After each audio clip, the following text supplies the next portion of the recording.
জুবিন দাক হেৰুৱাই সকলো ভাগি পৰিছোঁ আমি অসমবাসী। এতিয়াও যেন মানি ল'ব পৰা নাই জুবিন দা আমাৰ মাজত নাই। সকলোৰে হিয়াৰ মতো সকলোকে কন্দুৱাই গ'লগৈ জুবিন গাৰ্গ। জুবিন গাৰ্গ য'তে আছে ভালে থাকক।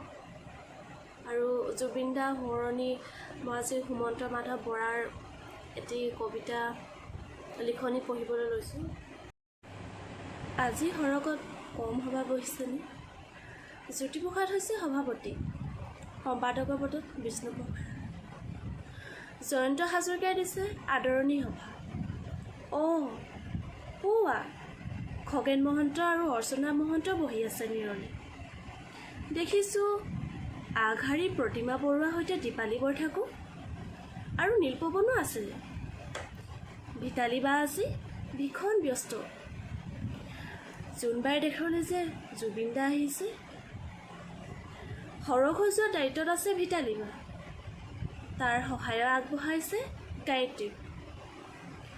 ভগ্নী চকুৰ চঞ্চলীয়া আজি। তাই যে নৰি আছিল দাদা আহিব, হেঁপাহ পলুৱাই মনৰ কথা ক'ব। এচুকত বহি জুবিনলৈ চাই আছে ৰাজীৱ হদিয়ায়ো। মঞ্চতে জুবিনক আলিংগন কৰিছে ভূপেন।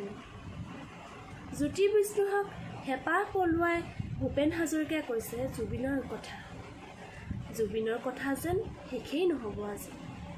জুবিন কোন, জুবিন কিয়, জুবিন কি? সভাৰ মাজতে সভাপতি জ্যোতিপ্ৰসাদে থিয় হৈ উঠিল। কোনেও ধৰিবই পৰা নাই কি হ'ল। কলাগৰুৰ ফালে আকুল দৃষ্টিৰে চালে জুবিনে। কিবা এটা ক'লে। সকলো বুজি যেন এবাৰ বিষ্ণুপ্ৰসাদে ক'লে। কাঢ়া নিৰ্দেশ দিলে জুবিন গাৰ্গক। আজি সভাত বেলেগ গীত নহ'ব, চলিব কেৱল মায়াবিনী, কেৱল মায়াবিনী।